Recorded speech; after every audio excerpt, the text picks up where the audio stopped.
Certains croient à tort que Sherrington est un village perdu au fin fond des bois, près d'aucune grande ville ou centre d'attraction digne de ce nom. Mais détrompez-vous, cette charmante petite bourgade québécoise regorge de beauté, d'endroits à visiter et d'activités trépidantes.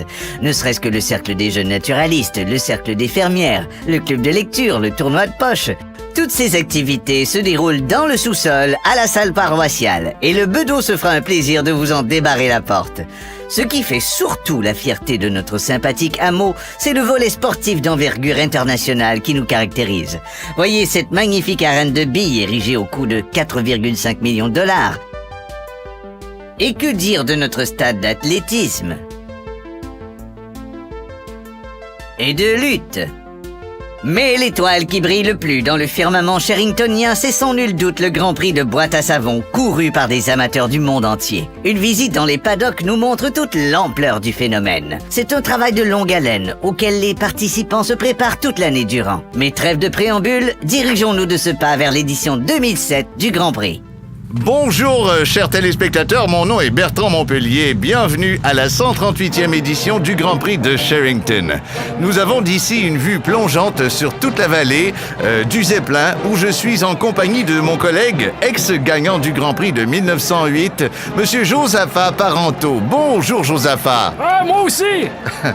Bon, alors, Josaphat, à quoi peut-on s'attendre aujourd'hui? Ma troisième descente, là, je m'étais élongué au champagnon. Puis là, il y avait mal au regard, ça me faisait mal en bébé. Ouais, bon, très intéressant. Pendant ce temps, nous voyons les pilotes arriver. Certains ont même déjà fait leur tour de chauffe. On voit ici les gens faire leur salutation à la royauté de Sherrington, le roi Athanas Ier et son épouse, la reine Florida, deuxième du nom. Il y a beaucoup de monde dans les gradins aujourd'hui. Est-ce que c'était une foule aussi dense en 1903? En 1903, je dansais, mais aujourd'hui, je suis plus capable. J'ai trop de lumbago puis de rhumatisme dans les jambes.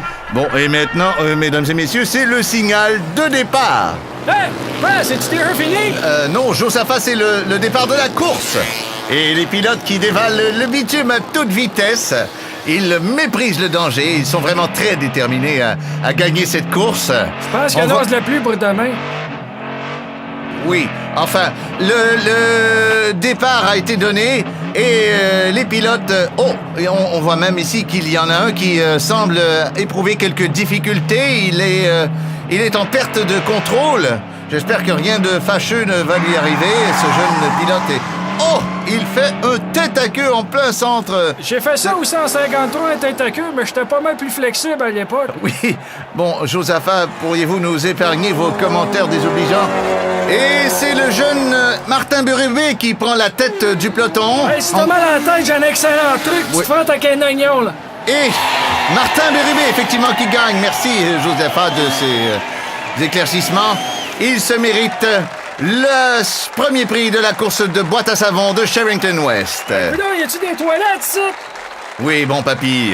On remercie nos commanditaires Viadur et Siflex pour leur appui.